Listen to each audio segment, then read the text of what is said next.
Bonjour tout le monde. Allez, on plonge tout de suite au cœur du sujet. Aujourd'hui, on décortique ensemble l'une des success stories économiques les plus incroyables du continent africain.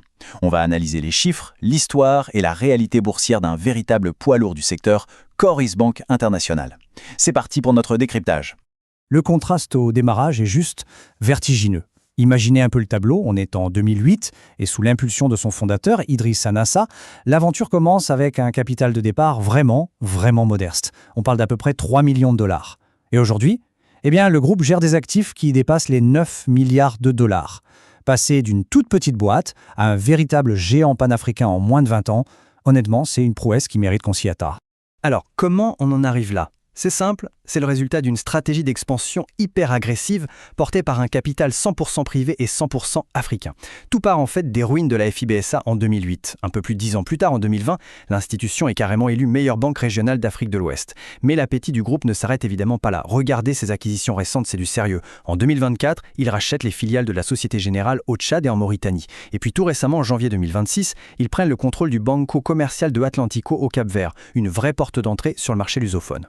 Section 1 2025, des résultats historiques. Et ça nous amène directement à la réalité du terrain aujourd'hui. On ne parle plus du tout d'une petite banque locale là, mais d'un groupe tentaculaire présent dans plus d'une dizaine de marchés africains. Et cette présence, elle s'accompagne de performances qui crèvent le plafond. Le point vraiment crucial, ce sont les résultats nets. Le bond est juste spectaculaire. On passe de 48 milliards de francs CFA en 2024 à plus de 65 milliards en 2025. C'est un saut de 37% en une seule petite année. C'est énorme. Et la dynamique ne montre aucun signe d'essoufflement, figurez-vous, puisque sur le premier trimestre 2026, on enregistre déjà une nouvelle hausse de 22% du bénéfice net. Franchement, les chiffres parlent d'eux-mêmes.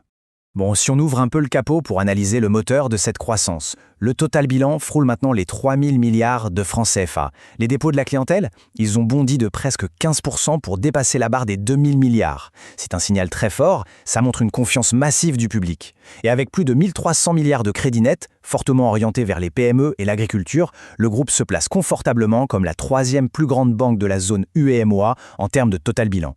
Bref, on est face à une architecture financière extrêmement solide. Section 2, bourse et dividendes, le dilemme. Parce que oui, c'est une histoire opérationnelle magnifique, on est bien d'accord. Mais quand on bascule sur le terrain de la Bourse régionale des valeurs mobilières, la fameuse BRVM, la lecture devient, disons, beaucoup plus nuancée. On va voir ce que toute cette croissance signifie concrètement pour ceux qui veulent investir. On va d'abord s'ancrer sur un chiffre bien précis. 16 100 francs CFA. Ça, c'est le cours exact de l'action au 3 mai 2026. Et ça représente une flambée monumentale de 49% sur les 5 derniers mois seulement. Du coup, la capitalisation globale de l'entreprise est propulsée à environ 515 milliards de francs CFA. Ce n'est vraiment pas rien. Mais, et c'est là que ça devient particulièrement intéressant pour notre analyse, le profil de l'action est assez atypique. D'un côté, on a une valorisation qui est extrêmement séduisante, avec un PE, le fameux ratio cours sur bénéfice, à seulement 7,20.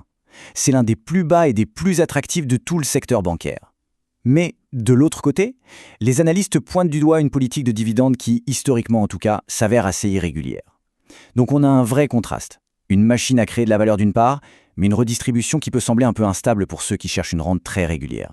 Et bien sûr, une analyse objective, ça implique aussi de regarder les risques en face. Il y en a 3 principaux. Premièrement, le marché intègre logiquement une prime de risque géopolitique majeure. Le siège de la banque est au Burkina Faso, un pays qui est sous régime militaire depuis 2022 et qui fait face à une certaine instabilité sécuritaire. C'est un facteur de marché objectif qu'il faut peser. Deuxièmement, la vitesse même de leur succès crée un risque. Multiplier les rachats à ce rythme, ça implique forcément des défis d'intégration qui sont complexes. Et enfin, troisièmement, la liquidité de cette action sur la BRVM reste assez faible. Ce qui veut dire qu'entrer ou sortir massivement du capital, ce n'est pas toujours chose aisée. Section 3, le verdict pour les investisseurs. Alors, on a vu les chiffres records, on a posé les défis structurels, faisons maintenant la synthèse de tout ça pour bien comprendre l'équation globale à laquelle les marchés sont confrontés aujourd'hui. Voici le face-à-face final. D'un côté, la thèse haussière. On a une histoire panafricaine 100% privée et totalement inédite, des profits qui explosent tous les compteurs et une action qui semble, sur le papier, sous-évaluée. Mais de l'autre côté, la thèse baissière nous rappelle à la prudence. Un contexte géopolitique incertain qui pèse sur les fondations de la banque, des défis colossaux pour bien digérer toutes ces nouvelles acquisitions, et une certaine zone de flou concernant le versement régulier des dividendes. Ce qui nous amène finalement à une question fondamentale. Est-ce que la rentabilité absolument fulgurante et l'expansion ultra-agressive de cette institution compensent les réalités géopolitiques et les risques inhérents au marché? Les faits sont posés sur la table, les chiffres sont impressionnants, et c'est désormais au marché d'évaluer ce fameux ratio risque-récompense. C'est ce qui conclut notre analyse d'aujourd'hui. Merci de l'avoir suivi et à très bientôt.